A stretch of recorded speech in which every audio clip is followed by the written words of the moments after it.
You were giving dissertation on the film industry. That's correct, Robert. Please continue. Well, I am by no means a film expert. However, my background is an arts and entertainment journalist since 1997, and I have written many film reviews, and I have interviewed many filmmakers, including writers, directors, producers, and talent.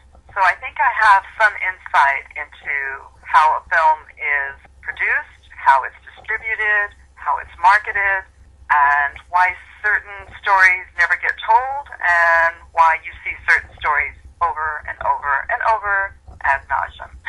Right.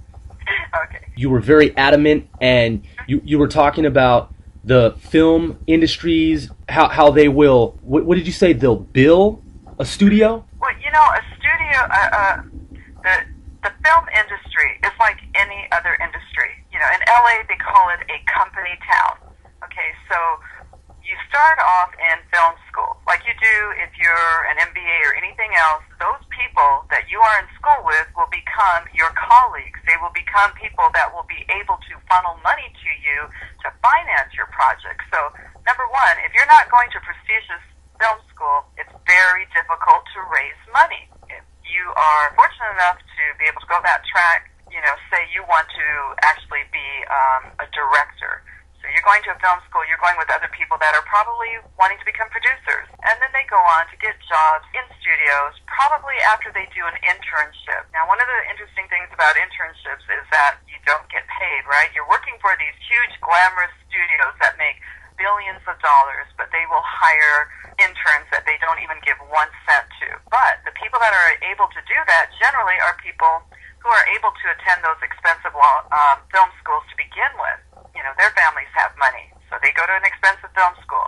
They can afford to work for free for 1 year because maybe they live with mommy and daddy, the parents split their bill, whatever, for their iPhone. So they can do that. They can put that year in, which is going to be very valuable for them somewhere down the line.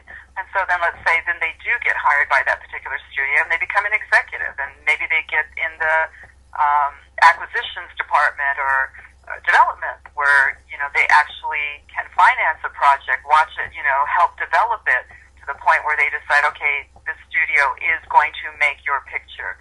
And then you were the lucky person that went to film school with that executive when they were just a student. So now, you have name familiarity, you've maybe worked on projects in film school together. So that's that good old boy system that is really hard to break. So when Tarantino and Spike Lee and some of these other people came through in, I would say maybe like mid-'80s, and decided, well, that's not fair, maybe I'm poor, maybe I'm a minority, maybe I could not get into UCLA Film School. So there's got to be another way. Well, that's when you saw this whole independent film community start up. And now it's just gotten to the point where nobody knows what to expect. You look at Hollywood as a system, as a major industry, and you look at the Academy Awards, which is like a huge popularity contest, always has been. It was a way that the studios would be able to sell a film that didn't do so well the first time it was released.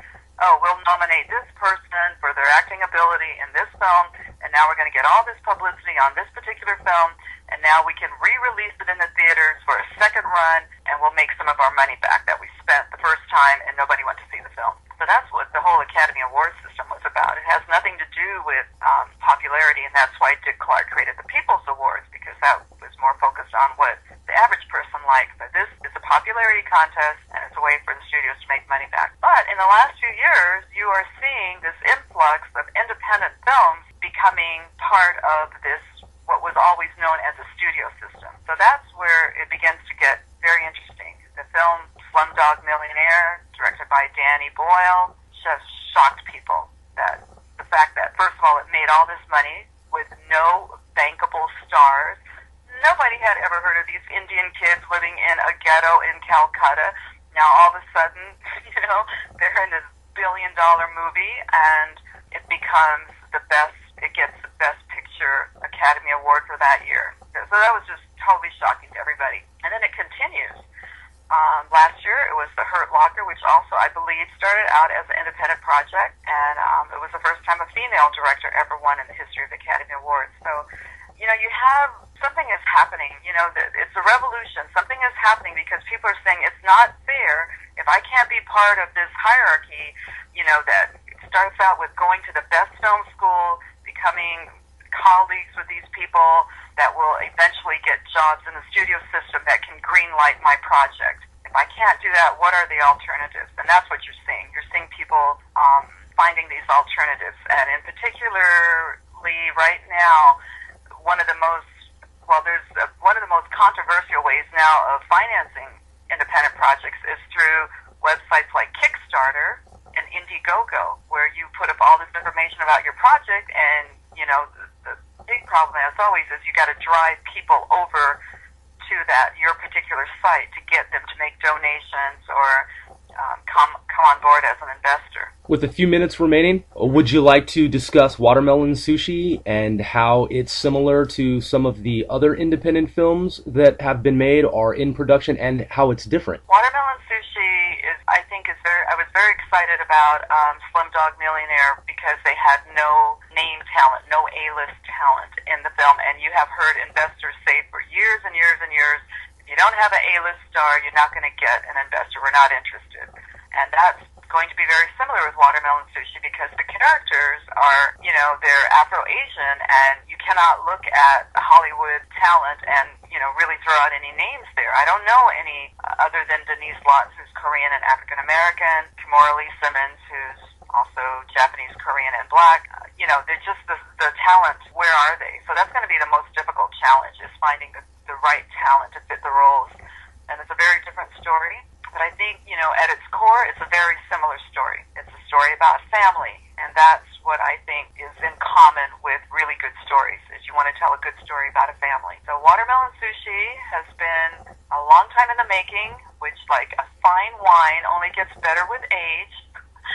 So, you know, thanks to you, Robert, coming on board, I think we will get it done this time. Well, thanks to you too, Yayoi, Lena Winfrey, and this is the first edition of Yayoi's Sexy Voices of Hollywood.